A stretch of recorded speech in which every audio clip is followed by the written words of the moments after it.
یہ حضرت موسیٰ علیہ السلام اور دیگر انبیاء کرام کے زمانہ میں بھی ہوتا رہا۔ جیسے حضرت موسیٰ علیہ السلام کے زمانہ میں جب مختلف قسم کے عذاب اس قوم پر نازل ہوئے تو وہ کیا کہتے تھے کہ نعوذ باللہ حضرت موسیٰ علیہ السلام منحوس ہیں، اس وجہ سے ہم پر عذاب نازل ہو رہے ہیں۔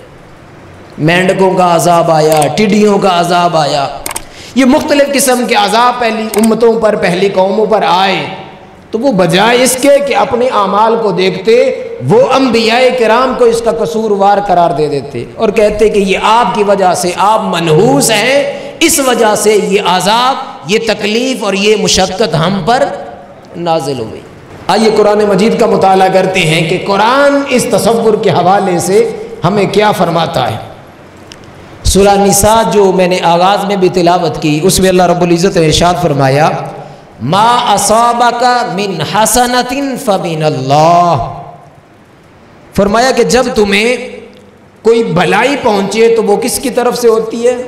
اللہ کی طرف سے۔ تمہیں نفع ملے، تمہیں فائدہ ملے تو وہ کس کی طرف سے ہے؟ من اللہ، اللہ کی طرف سے۔ وما اصابک من سیئۃ، اور اگر تمہیں کوئی تکلیف پہنچے، کوئی رنج پہنچے، کوئی دکھ پہنچے، کوئی مصیبت تم پر آئے تو وہ اللہ کی طرف سے نہیں ہوتا بلکہ کس کی طرف سے ہوتا ہے؟ فمن نفسک، تمہاری کوشش سے ہوگا۔ اور پھر ارشاد فرمایا وَأَرْسَلْنَاكَ لِلنَّاسِ رَسُولًا، اور اے محبوب مکرم ہم نے آپ کو رسول بنا کر بھیجا۔ وَكَفَى بِاللَّهِ شَهِيدًا، اور آپ کی رسالت پر اللہ خود گواہ ہے اور اللہ کی گواہی کافی ہے۔ گویا اس آیت مبارکہ میں ہمیں پتہ یہ چلا کہ بھلائی اور خیر کس کی طرف سے ہوتی ہے؟ اللہ کی طرف سے۔ اور اگر کوئی شر، کوئی نقصان یا مصیبت کسی کو پہنچتی ہے تو وہ انسان کے ہی اپنی پیدا کردہ ہے، وہ اس کی کوشش ہے، وہ اس کا کام ہے جو اس کے سامنے آتا ہے، یا اس کے کرتوت ہیں جو اس کے سامنے برائی کی صورت میں، دکھ کی صورت میں، پریشانی کی صورت میں اس کے سامنے آتے ہیں۔ اللہ کی طرف سے وہ نہیں ہوتا۔ اور پھر ایک اور ارشاد فرمایا سورہ اعراف کے اندر وَلَوْ أَنَّ أَهْلَ الْقُرَىٰ، اور اگر ان بستیوں کے جو باشندے ہیں وہ ایمان لے آئیں، وَاتَّقَوْا، اور اللہ سے ڈر جائیں، لَفَتَحْنَا عَلَيْهِمْ بَرَكَةً، تو میں ہم ان پر برکات نازل کرتے ہیں، ان پر برکات کے، برکتوں کے، رحمتوں کے دروازے کھول دیتے ہیں۔ من السماء والارض، آسمانوں سے اور زمین سے۔ یعنی جب کوئی قوم ایمان لے آتی ہے، کلمہ گو ہو جاتی ہے اور اللہ سے ڈرنے والی ہو جاتی ہے، تقوی کو اختیار کرتی ہے، اللہ ایسی قوم پر کیا کرتا ہے؟ برکات کو نازل کرتا ہے۔ وہ آسمان سے بھی برکتیں نازل ہوتی ہیں اور زمین سے بھی برکتیں نازل ہوتی ہیں۔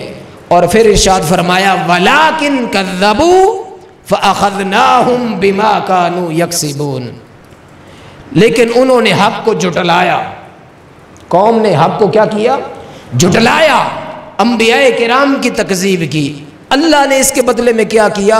فَأَخَذْنَاهُمْ بِمَا كَانُوا يَكْسِبُونَ، سو ہم نے انہیں ان کے بد اعمال کی وجہ سے، بد اعمالیوں کی وجہ سے، برے کرتوتوں کی وجہ سے ہم نے ان کو گرفت میں لیا اور ان کو عذاب کی لپیٹ میں ڈال دیا، عذاب نے ان کو لپیٹ میں لے لیا۔ گویا اس آیت مبارکہ سے بھی ہمیں پتہ چلتا ہے کہ جب کوئی قوم اچھے اعمال کرتی ہے، اچھے کاموں کو اپنا لیتی ہے، ایمان والے ہو جاتے ہیں، اللہ سے ڈرنے والے ہو جاتے ہیں، اس قوم پر آسمان سے بھی برکتیں نازل ہوتی ہیں، آسمان سے بھی رحمتیں نازل ہوتی ہیں اور زمین سے بھی ان پر برکات نازل ہوتی ہیں۔ اور جب کوئی قوم اللہ کی سرکشی کرے، اللہ کی نافرمانی کرے، لوگوں کے ساتھ برائی کرے، لوگوں کے ساتھ مس بیہیو کرے، تو اللہ ان پر کیا کرتا ہے؟ عذاب نازل کر دیتا ہے۔ اچھائی خدا کی طرف سے ہوتی ہے، انسان اچھا کرے اللہ سے اچھائی نازل ہوتی ہے، اور برا کرے اللہ اس کو گرفت میں لے لیتا ہے۔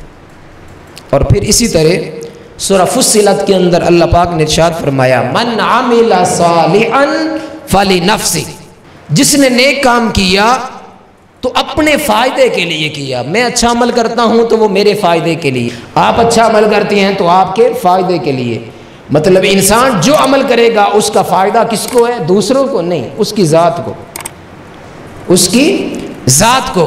وَمَنْ أَسَاءَ فَعَلَيْهَا، اور جس نے برائی کی اس کا وبال بھی اس پر ہے. یہ نہیں کہ برائی عدنان صاحب کرے اور وبال ممتاز صاحب پہ ہو، ایسا نہیں ہوتا. جو برائی کرے گا وبال بھی اس پر ہے، اور جو اچھائی کرے گا اس کا صلہ بھی کس کو ملے گا؟ اس کو ملے گا. اور فرمایا وَمَا رَبُّكَ بِظَلَّامٍ لِّلْعَبِيدِ. اس کی وجہ کیا ہے؟ اس کی وجہ یہ ہے کہ اللہ اپنے بندوں پر ظلم نہیں کرتا. اللہ اپنے بندوں پر ظلم نہیں کرتا. ایسا نہیں کہ غلطی عامر کرے اور گرفت میں امجد آ جائے، ایسا نہیں ہوتا. اچھا عمل کرے گا بدلہ بھی اسی کو ملے گا، اسی کو فائدہ اور نفع ملے گا. اور اگر برائی کرتا ہے تو اللہ اسی کی گرفت کرے گا. کیوں؟ اس لیے کہ اللہ پاک اپنے بندوں پر ظلم نہیں کرتا. تو ان آیات مبارکہ سے یہ تصور بالکل واضح ہو گیا، بذات خود کسی چیز کے اندر برائی نہیں ہوتی.